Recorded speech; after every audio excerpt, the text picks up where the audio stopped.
أعوذ بالله من الشيطان الرجيم. بسم الله الرحمن الرحيم. وهل أتاك نبأ الخصم إذ تسوروا المحراب إذ دخلوا على داود ففزع منهم قالوا لا تخف خصمان بغى بعضنا على بعض فاحكم بيننا بالحق ولا تشطط واهدنا إلى سواء الصراط.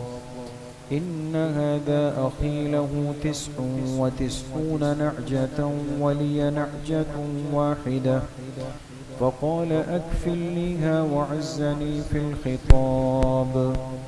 قال لقد ظلمك بسؤال نعجتك إلى نعاجه وإن كثيرا من الخلطاء ليبغي بعضهم على بعض إلا الذين آمنوا وعملوا الصالحات وقليل ما هم. وظن داود أنما فتناه فاستغفر ربه وخر راكعا وأناب فغفرنا له ذلك وإن له عندنا لزلفى وحسن مآب. صدق اللہ العظیم. یہ سورہ صاد کی آیت نمبر 21 سے آیت نمبر 25 تک 5 آیات آپ حضرات کے سامنے تلاوت کی گئی ہے.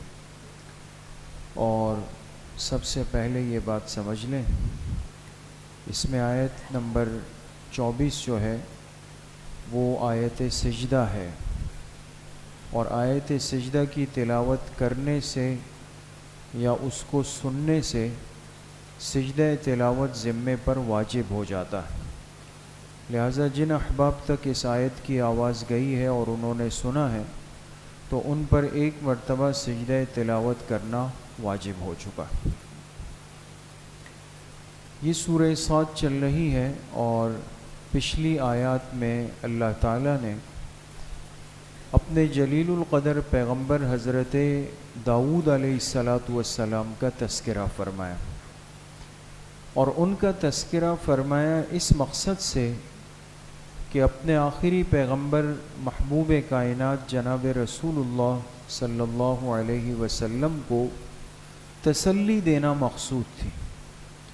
جب مشرکین مکہ نے آپ کو بہت زیادہ پریشان کیا، تنگ کیا، تو آپ کو تسلی دینے کے لیے اللہ پاک نے حضرت داؤد علیہ السلام کا تذکرہ فرمایا، اور فرمایا کہ یہ آزمائش میں اپنے مقبول بندوں پر ہمیشہ بھیجتا ہوں، اس لیے کہ اس دنیا میں جو اللہ کے جتنا قریب ہوتا ہے اس پر اتنی زیادہ آزمائشیں اور حالات اللہ پاک کی طرف سے آتی ہیں.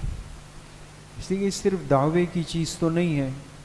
ایک صحابی آئے نا آپ علیہ السلام کی خدمت میں اور آپ سے عرض کی کہ اللہ کے رسول صلی اللہ علیہ وسلم، مجھے آپ سے بے پناہ محبت ہے، بہت محبت کرتا ہوں.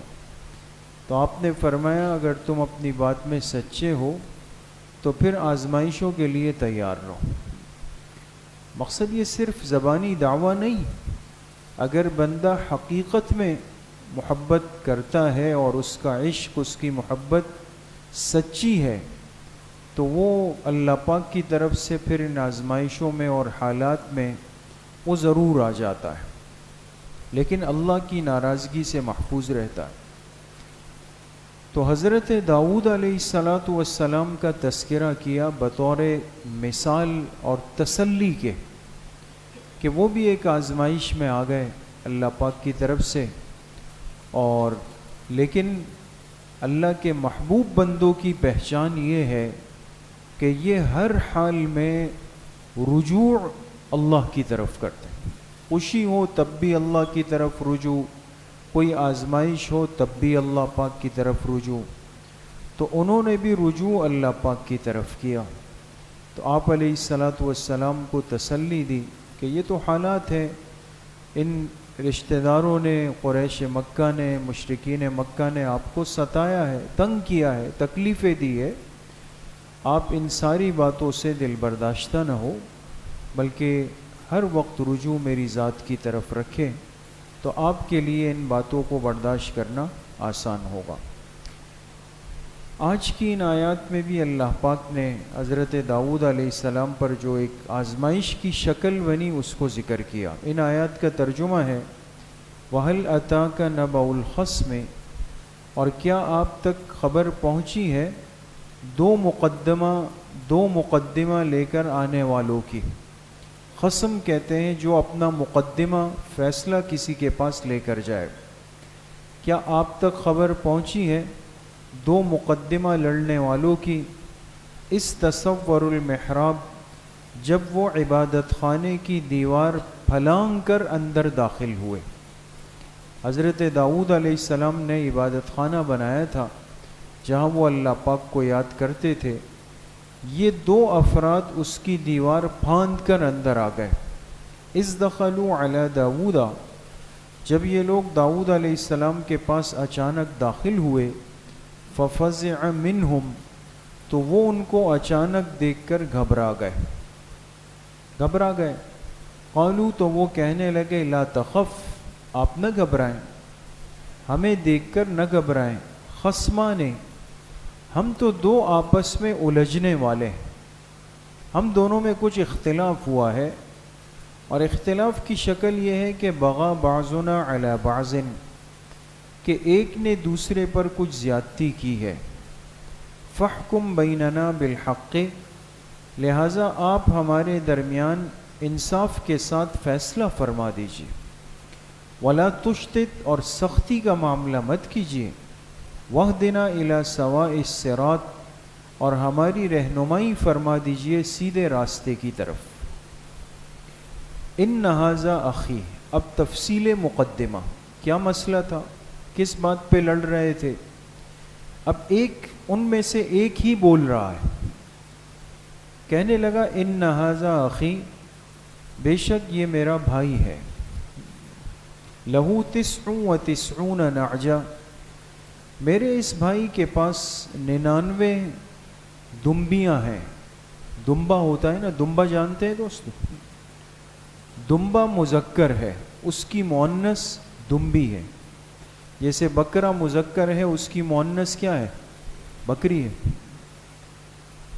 اس بھائی کے پاس 99 دمبیاں ہیں۔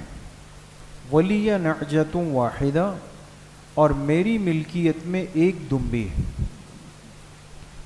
فقال اکفلنیہا، اب یہ بھائی مجھ سے کہتا ہے کہ یہ ایک دمبی بھی مجھے دے دو۔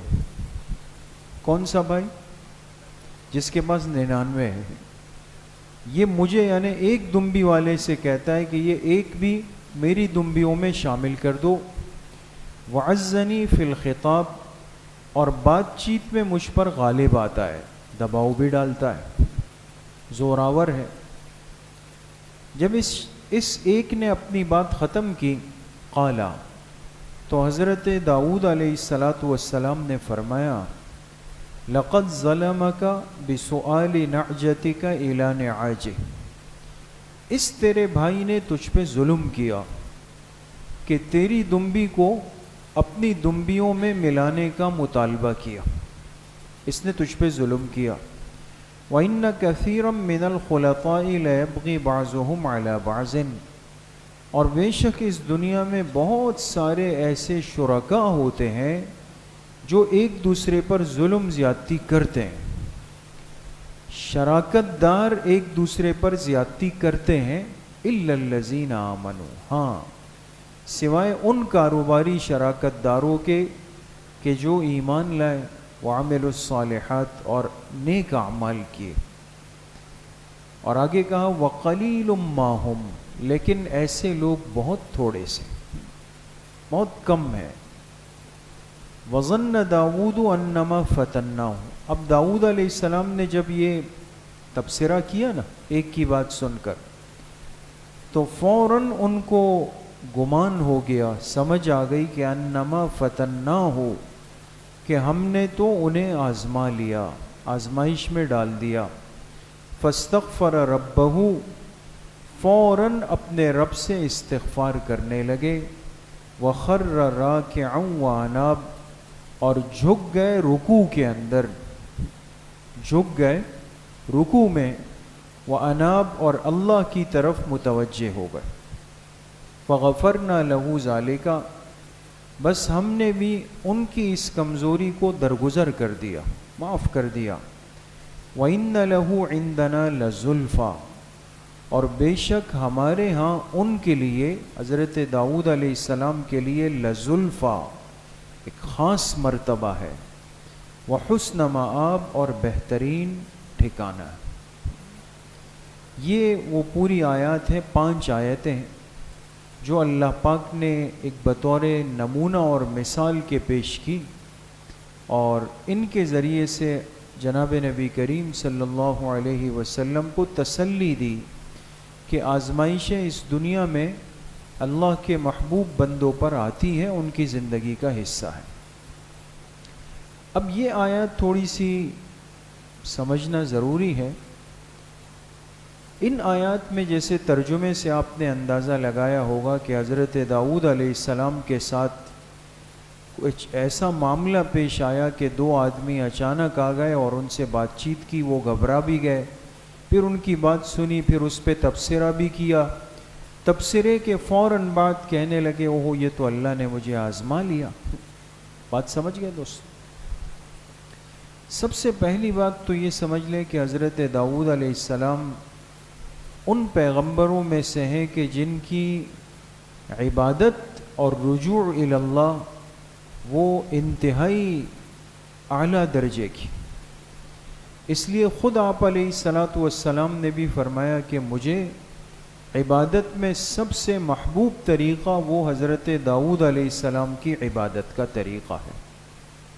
اور پھر اس کی تفصیل بھی آپ علیہ السلام نے ذکر فرمائی کہ مجھے اس لیے محبوب ہے کہ آپ ایک دن نفلی روزہ رکھتے تھے اور ایک دن نفلی روزہ ترک کرتے تھے، پھر ایک دن نفلی روزہ، پھر ایک دن بغیر روزہ.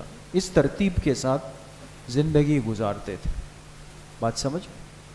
تو ساری زندگی کا معمول یہ کہ ایک دن روزہ اور ایک دن بغیر روزہ، ایک دن روزہ ایک دن بغیر روزے.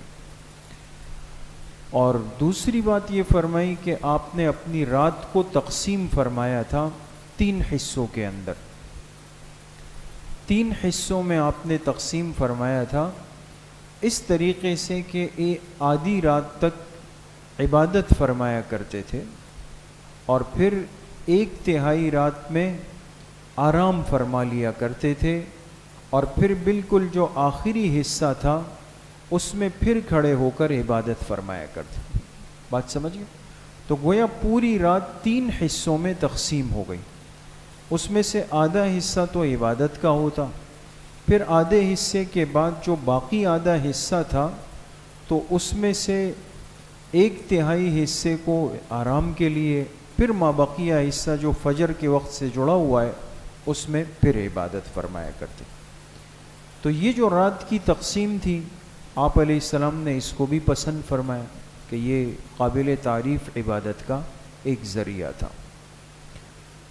اب رہی یہ بات کہ ایک دن روزہ رکھنا، ایک دن ترک کرنا، اس کو آپ علیہ السلام نے پسند فرمایا کہ یہ عبادت کا اچھا طریقہ ہے.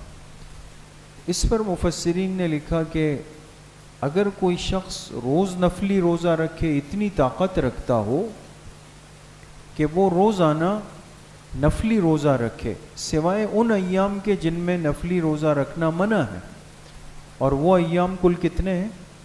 5 ہے. ایک عید الفطر کا پہلا دن اور باقی 4 دن عید الاضحیٰ کے. ان 5 دنوں میں نفلی روزہ رکھنا حرام ہے، منع ہے، جائز نہیں. اس کے علاوہ رمضان المبارک کے روزے فرض ہے، باقی انسان جب بھی چاہے نفلی روزے رکھ سکتا ہے. لیکن آپ علیہ الصلاۃ والسلام نے اپنی امت کے لیے ایک ترتیب بنائی کہ اگر اسے نفلی روزوں کا اہتمام کرنا ہو تو ہر اسلامی مہینے کے ایام 20 میں، یعنی 13، 14، 15 اسلامی تاریخ میں نفلی روزے رکھے جائیں. اور اگر کوئی اس سے زیادہ ہمت کر سکتا ہے تو پھر آپ علیہ الصلاۃ والسلام نے فرمایا کہ ہر ہفتے کے پیر اور جمعرات کے دن، ایسا ہی ہے نا دوستو، ہر ہفتے میں پیر کے دن اور جمعرات کے دن بھی نفلی روزہ رکھ لیں۔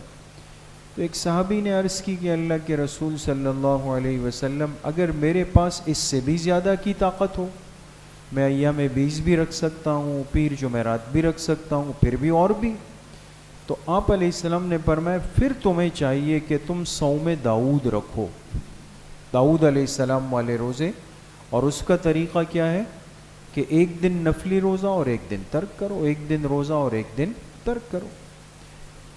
تو اب یہاں پر بحث ہے کہ اگر کوئی شخص مسلسل نفلی روزے رکھتا تو کیا یہ زیادہ افضل نہیں ہے؟ دیکھیں یہ فرق ہے انسان کے ذوق میں اور شریعت کے مزاج میں، اور ہمیں حکم ہے کہ شریعت مقدم ہو۔ بعض دفعہ انسان ذرا جذباتی ہوتا ہے، یہ اپنے ذوق کو لے کے چل رہا ہوتا ہے اور اسے لگتا ہے یہ زیادہ افضل نہیں، شریعت مقدم ہے۔ تو شریعت کا ذوق کیا ہے کہ وہ عبادت اللہ کو محبوب ہے۔ اب دیکھیں نقطے کی بات، وہ عبادت اللہ کو محبوب ہے جس میں نفس پر کچھ نہ کچھ مشقت ضرور آئے۔ بات سمجھ گئے؟ روز اگر انسان نفلی روزہ رکھے گا تو نتیجہ کیا ہوگا؟ نفس عادی ہو جائے گا، روزہ بوجھ ہی نہیں رہے گا، پھر تو روزہ بوجھ نہیں ہے، پھر تو ایک عادت کسی چیز ہے، جیسے ہم صبح اٹھ کے ناشتہ کرتے ہیں، عادت ہے، ہم بیٹھتے ہیں گپ شپ کرتے ہیں، وہ ایک عادت کی چیز روٹین بن جائے گی جس کو کہتے ہیں۔ تو شریعت کا ذوق یہ ہے کہ عبادت میں بندہ کم سے کم اپنے نفس پر تھوڑا سا بوجھ اور مشقت ڈال دے، اور اگر روز ہی نفلی روزہ ہوگا تو وہ ایک عادت کے درجہ بن جائے گا، پھر بوجھ نفس پہ ہوگا ہی نہیں، پھر انسان کہے گا یہ کوئی مشکل کام ہی نہیں ہے، یہ کون سا مشکل۔ بات سمجھ گئے دوست؟ دوسری بات یہ کہ حضرت داؤد علیہ السلام نے اپنے ایام کی ترتیب تین حصوں میں بنائی، 3 حصوں میں۔ وہ ترتیب یہ تھی کہ ایک دن تو ایسا تھا کہ جس میں سوائے اعمال، عبادات، طاعات اور عبادت خانے کے اور کچھ بھی نہیں تھا۔ بات سمجھ گئے؟ اپنے عبادت خانے میں گئے تو پھر گئے، اس دن پھر اور کوئی کام نہیں، کسی سے ملاقات نہیں، کچھ بھی نہیں۔ دوسرا دن تھا جس میں آپ لوگوں کے مقدمات سنتے تھے، اس لیے کہ حاکم بھی تھے، آگے جیسے آ رہا ہے، لوگوں کے مقدمات سننا، ان کی ضروریات کو سننا، ایک عدالت میں جیسے انسان بیٹھ کے لوگوں کے معاملات کو حل کرتا ہے، اس کے لیے ایک دن خاص ہو گیا۔ تیسرا دن پر اہل خانہ کے لیے تھا، گھر والوں کے لیے تھا، آل و اولاد کے لیے تھا۔ وہ دن آپ ان کے ساتھ گزارتے تھے اپنے فرض عبادات کے علاوہ، اس یعنی ایک منظم ترتیب کے ساتھ زندگی کی ترتیب بنائی ہوئی۔ لیکن دن بھر کے جو 24 گھنٹے ہیں وہ اس اعتبار سے تھے کہ ان کے گھر میں ایک لمحہ ایسا نہیں ہوتا تھا جس میں گھر کا کوئی نہ کوئی فرد عبادت میں مشغول نہ ہو۔ بات سمجھ گئے؟ 24 گھنٹے اس انداز سے تقسیم کیے کہ کوئی نہ کوئی فرد، خود یا ان کی ازواج میں سے کوئی یا ان کی اولاد میں سے کوئی، اب جیسے 12 افراد ہیں اور 24 گھنٹے ہیں تو ایک فرد کے حصے میں کتنے آئے گا؟ جی 2 گھنٹے آئیں گے نا۔ تو گویا ہر بندے کے ذمے 2 گھنٹے تھے کہ بھئی یہ 2 گھنٹے آپ کے ذمے کہ آپ عبادت میں، عبادت خانے میں، مصلی پر 24 گھنٹے بالکل بھرے۔ تو کہہ سکتے تھے کہ انسان کہہ سکتا ہے کہ میں نے اپنے گھر کی، فیملی کی ایسی ترتیب بنائی ہے کہ ہمارے 24 گھنٹوں میں ایک لمحہ بھی ایسا نہیں کہ گھر کا کوئی نہ کوئی فرد اللہ سے ذکر میں، راز و نیاز میں، تعلق میں، عبادت میں نہیں لگا ہو۔ بڑی اونچی بات، بڑی شان والی بات، ہر بندہ نہیں کر سکتا۔ ایک دن اللہ پاک سے راز و نیاز فرما رہے ہیں، ذکر فرما رہے ہیں، بندہ ہے، اللہ سے محبت میں کہہ دیا کہ اللہ میرے گھر میں ایسا ایک لمحہ بھی نہیں کہ جس میں کوئی نہ کوئی فرد آپ کی عبادت میں نہ لگا ہوا. اب ظاہر سی بات ہے کہ حسنات الابرار سیئات المقربین، جو بندہ جتنا اللہ کے مقرب ہوتا ہے اس کی معمولی معمولی بات کی بھی گرفت ہوتی، ان کی تھوڑی سی بات محسوس کر کے اللہ پاک ان کو تنبیہ فرما دیتے. جیسے ہی فرمایا اللہ پاک کی طرف سے آیا کہ اے داؤد یہ تو میری توفیق سے ہو رہا ہے، میں نے آپ کو توفیق دی، آپ نے تقسیم بنائی، اگر میری توفیق نہ ہوتی آپ ایسا نہیں کر سکتے. پھر اللہ پاک نے فرمایا ان سے کہ ہم آپ کو اس بارے میں آزمائیں گے تاکہ آپ سمجھ جائیں کہ میری توفیق جب ہٹ جاتی ہے تو بندہ میری عبادت بھی نہیں کر سکتا. یہ بات ہو گئی. اب ترتیب کے اعتبار سے رات کو عبادت خانے میں عبادت میں لگے ہوئے، اور اس عبادت کے دوران دو بندے عبادت خانے کی دیوار پھلانگ کے آئے. حالانکہ بھئی کسی نے آنا ہو، مسجد آنا ہو تو اس کو یہاں ہال کی دیوار سے آنا چاہیے یا سامنے گیٹ سے، سامنے گیٹ سے آنا چاہیے. جب گیٹ کھلا ہوا ہے تو گیٹ سے آئے گا، لیکن وہ دیوار پھاند کے آئے، رات کو آئے، اچانک آئے، بغیر اطلاع کے آئے. ایک خوف جو بشریت کا تقاضا ہے، گھبرا گئے، پتہ نہیں یہ کون آ گئے.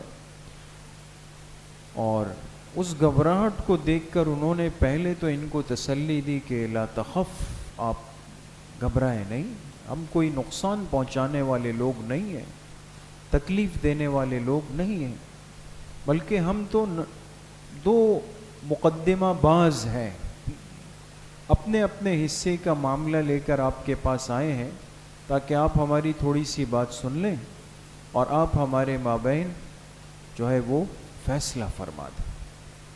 بات سمجھ گئے؟ اب یہ دونوں کیا مقدمہ لے کر آئے، کیا بات لے کر آئے، وہ پوری تفصیل ترجمے میں امید ہے کہ آپ کچھ نہ کچھ سمجھ گئے ہوں گے. وہ بات آپ کے سامنے آ گئی. ان میں سے ایک نے بات کی، اور کیا بات کی کہ میرے بھائی کے پاس کتنی دمبیاں ہیں؟ 99، اور میرے پاس ایک ہے، اور یہ کہتا ہے کہ میں اپنی ایک بھی کیا کروں، اس کے دے دوں. اب یہ تو ایک جس کو کہتے ہیں نا ایک کامن سی سادہ سی بات تھی کہ بھئی کسی غریب کے پاس ایک ہے وہ بھی کہنا بھئی یہ بھی دے دو، تو بھئی تم فارغ ہو جاؤ اور میری 99 کتنی ہو جائے، 100 ہو جائے. غلط تو ہے. ایک نے اپنی بات ختم کی، اور داؤد علیہ السلام نے جب سنا تو فرمایا کہ واقعی اس نے تجھ پہ ظلم کیا ہے. غلط بات ہے، ظلم کی بات ہے. اس کے پاس پہلے سے 99، آپ کے پاس ایک.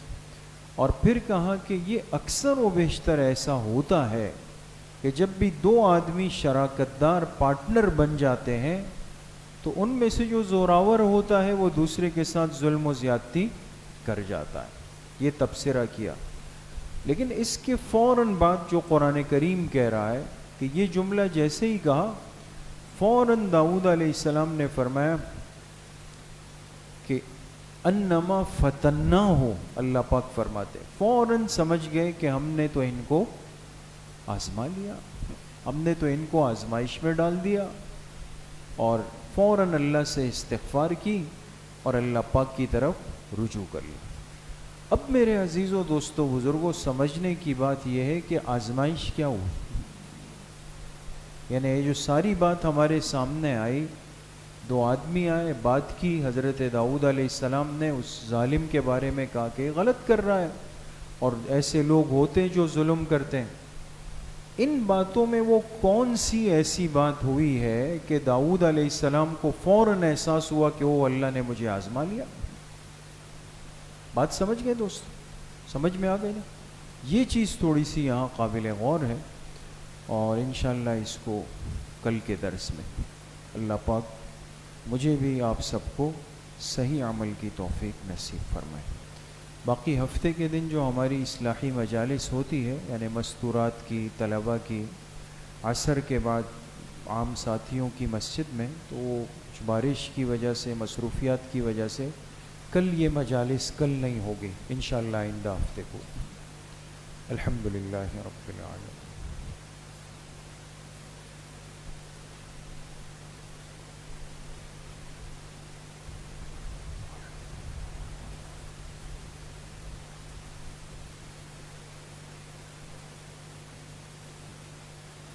وصلی اللہ وسلم علی نبینا محمد وآلہ وأصحابہ اجمعین۔